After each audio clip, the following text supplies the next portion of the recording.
temperature has come up. I'm getting excited already. And whether it was going to affect the likes of Lorenzo's front tyre. We saw it in Phillip Island. Will we see it again here in Sepang? Here comes Rossi. Rossi up the inside of Marquez. He'll take no prisoners, and the roar is wide, but not enough. He's going to hold it. A shootout down to the left-hander. Rossi holds it. Marquez wants it. These two, no love lost anymore. It's a straight war between these two. I did not expect to see the wall.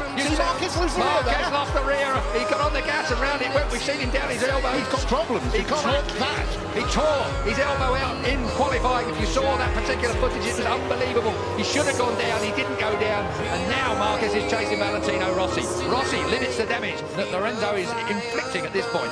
In terms of the points, Rossi's wide. Rossi's wide, but he holds it. He does indeed. That's just, I think, where that M1 Yamaha likes it through there. Out wide now, down towards the apex. I didn't expect to see these two tangled up. I thought the Hondas would be off, and we'd be talking about Rossi versus Lorenzo. That was, of course, the smart money. We're through turn 12, we're on to turn 13. On to turn 13 now. Lorenzo's closing in on Pedrosa. Pedrosa. I wonder where Danny sits in all of this. Danny would look like to win a couple more. Yeah, his first pole for some time, over a year for a moment. Let's look down on what's going on at the moment. Dovizioso still in fifth place. Crutchlow is still sixth. Bradley Smith up to seventh. That's a good ride for Bradley at the moment. He's qualified, qualifying, went back in his free practice. Oh, Valentino out wide, and Marquez gets underneath him. Now it's a straight shootout down towards turn one. These two are absolutely at it, aren't they? Off track and on. Honda does not last past. Oh, yes it does. Does now. On the brakes. Marquez, did he make the apex? Barely. Just. Valentino, there was a yard, and Valentino took it. We're going to see that all the way through. And of course, what's going to happen while these two are playing like this? What the front two are going to clear off. Are you accusing Marquez of playing with Valentino Rossi so Jorge Lorenzo couldn't stay? It was the wrong words. I take it back. There's no playing going on here. They're both as serious as they can be. Here comes Marquez up the inside, and that blocks off Valentino again. This is an absolute war. We saw them come together at Argentina when front wheel touched back wheel. That really cost Marquez. It slung him up the road massively. This time, look at that. That's tough. Very fair. No, it's fair. Of course. Tough but fair. Brilliant motorcycle racing. Two of the very best in the world. An icon, a legend. Two of the best up by a youngster. Two of the best we've ever seen in the world. So, Sepang, if we've got any Formula 1 fans in the crowd, certainly here at Sepang, you're going to see more passes in this lap between these two. You probably see the entire race on track. That is turn 9 up there. Oh, now, that through 10, rising up to 11. Quick nod to Marco Simoncelli here, and again, Valentino Rossi. He lost the front, he lost the front, he looks to the right, he lost the front, and through comes Marquez again. These two are at it. This is walking. One is 22, one is 36. It is an incredible fight between the Spaniard and the legendary Italian. And meanwhile, Pedrosa and Lorenzo are clearing off into the distance to dispute the lead. It is a 7/10 lead last time at the line. We'll wait and see when Lorenzo... He has closed it down. Yes, Lorenzo is chasing Pedrosa and he's closing it down. Marquez now in third place. Has the better of Valentino Rossi. Wide again. But he pulls that Honda. He wants to get that Honda to that apex, up on the fat bit, fire it out of there. +2, Marquez. That says it's on Lorenzo's board. Down then towards turn 1. Still Danny Pedrosa and Jorge out front.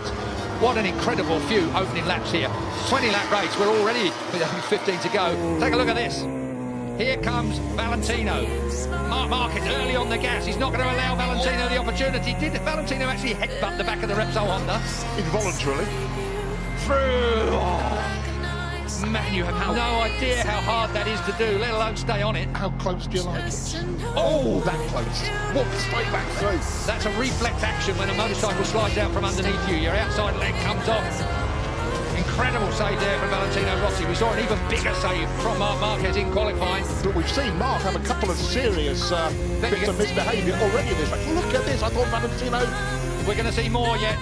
Julian, that's a fact. Straight underneath and he moves. Marquez off the line. Valentino Rossi. And again. Feet off the footrest. Looks round. This is Barry Sheen versus Kenny Roberts, 1979, ladies and gentlemen, and everybody's shaking their heads. Out goes Valentino again. Marquez, this is personal. This is a real personal fight. Valentino thinks he's been interfered with deliberately there. That's what that gesture was about. This is proper racing, if you ask me, Julian. I agree with you. I don't think it's got anything to do other than the fact there's two top men, egos and performances fighting around this Sepang racetrack. And all the time, Valentino's lead in the championship is being whittled away by Jorge Lorenzo out front. Underneath, that's two lines you can get through there quite neatly. It's when they touch, it's the problem. So, once again, Marquez in front of Valentino Rossi. the M1 and the Repsol 21.3V look so similar, Julian, around in different places on this track. Different motorcycles, different concepts, different strategies, but almost identical lap times. Meanwhile, Mr. Pedrosa... It was last time 6/10 at the last stop. It is 6/10 at the last stop. So Danny Pedrosa has brought it down, or it's come down by a tenth between the front two. Look at this. The conspiracy theorists can the idea that Marquez has deliberately dropped back. We saw that motorbike slide from under him, make a couple of real nasty jumps. I don't think I'm even going there with a conspiracy theory. I don't believe that Marquez is mucking about with Valentino Rossi. He's just not going to let Valentino Rossi have his own way. Whereas I think if Valentino had been slightly nicer to him, perhaps the mentality may have been that, OK, mate, you want it that bad, you can have it. Marquez is always going to fight for a first place. Of course. I believe, and I believe that's where he'd be now, that the fight just didn't look quite capable of it. Because put him where he is my point, Keith. Back where Rossi is. Rossi, though, has done everything he can, and he'll want to limit that damage. He needs that third place. And this is going to run all the way through. We've got 13 and a half laps to go. And looking back down, 2.7 seconds last time I looked from Lorenzo to Marquez in third place. And still 0.6 between the first two. Valentino, this will now tidy up a little bit as these two take stock of what's going on around them. Up out of turn 9, short shifting up into 10. Up through turn 10 they go. And as you look for 11, 65 mile an hour at turn 11, as a bit of curb comes Marquez's way and Valentino runs a little wide. Now that's turn 12. This is 140 odd mile an hour through there in third gear. It's a hell of a... Oh! And did Rossi stay on? He did, as we're at turn 13, back to second gear now for the 55 mile an hour. Rossi runs him out! Rossi ran him out! There is going to be a race direction investigation over there. There is going to be Mike Webb at race direction. And it's Valentino Rossi, the legend, going to get a penalty. He will get a penalty, I'm fairly sure of that. It almost looked like he looked up and nudged Marquez off the track. This is controversy that moves onto the track. We have had all the controversy off track and in the press conference. Now we have got real trouble coming away. Let's have a look at it. Marc Marquez gets underneath him here. He's hard on Valentino Rossi there. But as they look across, again, with a minute. Here we go. Yeah. Marc Marquez shoves it up the inside. Valentino Rossi has to concede. It's fair from Marquez there. This is the point.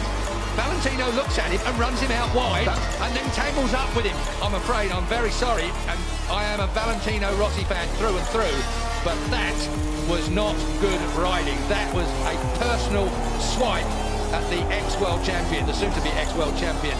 And that is Marc Marquez coming down pit lane. Controversy here in Sepang. I can hear the stampede of Livio Super's feet heading for Mike Webb's office. He left before Marc Marquez hit the floor. Mike Webb, race director, he's had difficult decisions to make all the way through here. HRC will be putting in a... There is Livio Super, the man that's got the shaved head. He's not even following Mark into the seat, but I think everybody that saw that... Well, I want to see it again, but that really looked like Valentino Rossi to me. Ran Marc Marquez wide, he was looking at him, he knew he was there. It's to be reviewed after the race, I'm told. Well, obviously. Sherlock comes to mind there. That. He's looking at him, he runs him out wide, look. And then he gets tangled up with him. I don't think he intentionally tangled with him. That's a point worth making. I don't think Valentino Rossi intentionally tangled with him, but he did intentionally running out wide, which caught part of the Repsol Honda motorcycle. Can I ask a question? How would you run out if you missed a gear?